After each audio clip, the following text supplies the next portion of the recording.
Jo, besoj se jam shumë i kënaqur sot dhe më shumë për gjithë Shqipërinë dhe Kosovën. Besoj se është një ditë që duhet të festojmë. Edhe tani duhet të vazhdojmë se kemi edhe 2 ndeshje tjera për të bërë endre realitet. Kështu që sot duhet të festojmë, po që në nesër duhet të fillojmë mendojmë për Andorrën. Po kjo ishte më e vështirë sot se ajo penaltia.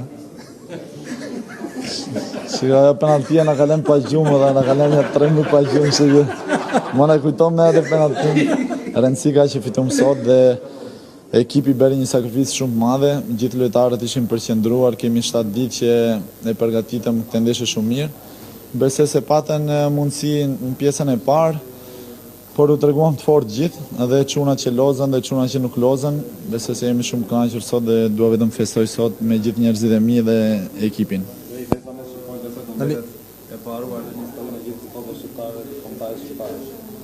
Dha, s'kisha postur kur me Shqiponja dhe besoj se kjo ishte dita e parë që e festova dhe do kisha bërë dhe 100 tjera me të drejtën. Po kjo Shqiponja do shkojmë botror? Me mirë mos flasim parë, rim me këmbët për tokë, kështu që po besoj se kemi shumë mbas kësaj ndeshje shumë vetë besim për të mundur dhe Andorrën dhe pastaj për luftur me Anglinë.